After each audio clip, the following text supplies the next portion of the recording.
Hey there, here we are again, just footy fans having some footy fun here on FootyFin. And listen, this is actually video number 50 on FootyFin. So, amazing milestone, want to celebrate it, the half century. And speaking of 50, my second most recent video about Origin 3 wrap, etc., has hit a massive 51 views, so a double 50 milestone there. The sky's the limit for FootyFin. Amazing stuff. Thanks for your support. Filmed in front of a live studio audience this evening. Anyway, look, now someone has bought me a lovely Dolphins hoodie, and I thought great time to wear it. Dolphins actually have a bye this week, but part of the discussion tonight around the ladder, etc., is whether or not the Dolphins can make it into their top 8 in their inaugural season. So what better time to put on the Dolphins colours? There we have it. So what I want to really focus on is the NRL Ladder, the rundown in the last 6-7 rounds to the finals, who's going to make the top 8. But what I really want to focus on is the fact that the ladder and the bye system, the system of giving teams 2 points for having a rest, having a bye, in my view, is just ridiculous. And it creates a whole bunch of added complexity and confusion that we could live without. I mean, it's complex enough trying to calculate who's going to make the 8. Now, it's not the very first time that a competition has done this with the byes, but I'm going to run through a couple of examples of what it does. But basically, at the moment, all teams have had either 2 or 3 byes, and so a team gets 2 points for having a bye. They get the same number of points as if they'd had a win. Whereas a team could play the table-topping Broncos or Panthers, slug it out for 80 minutes, go through another 10 minutes of golden point with no result. So they've put in 90 minutes, had a draw and earned just 1 point, and yet a team has a rest, goes home, visits mum and dad or whatever, and they get 2 points. It makes no sense to me at all.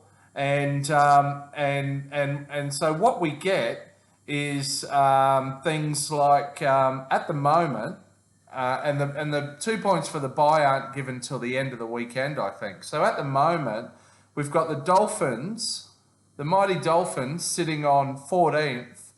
But at the moment, they're behind teams 11, 12 and 13 who have had fewer wins than the Dolphins. So the Dolphins have had 8 wins, whereas the Knights, Sea Eagles and the Titans have only had 7 wins, but they're above the Dolphins, 4 now. Hot news off the press, the Roosters have just beaten the Titans, so they've also jumped up to 22 points. They're in 10th spot. The end of this weekend, Dolphins get their 2 points for the bye. They'll also be on 22 points. Level with the Roosters in terms of points. I don't know who'll be ahead on for and against. I can't be bothered going into that now.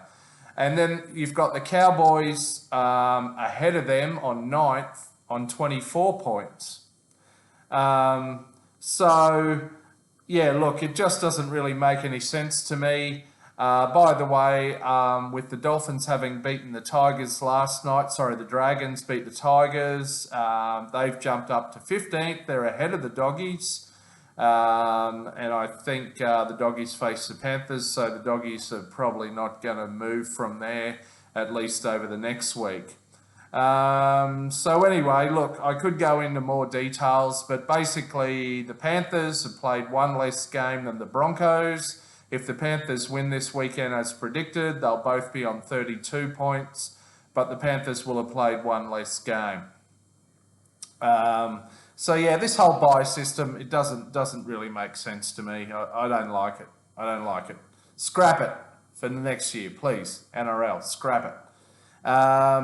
The Warriors did well. They had a win at home last night, so they've jumped into third position with 12 wins. So they're doing really well. But so the big question is, we've got the top 9, and basically, can the Dolphins or the Roosters break into that? By the end of this weekend, either the Cowboys or the Eels will probably jump up to 26 points. The other one will probably stay on 24 unless there's a draw. The Bunnies are on 24.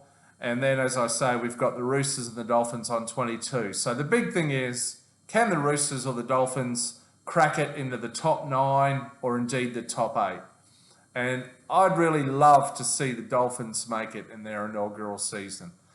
Anyway, time will tell. That's it from me for now. I'll keep it under 7 minutes. Thanks for your support. Crack the 50 milestone. Love it. Also, NRLW begins this weekend, the expanded comp with 10 teams. What's not to love? Enjoy your footy. Until next time, catch you under the crossbar, under the black dot. See ya.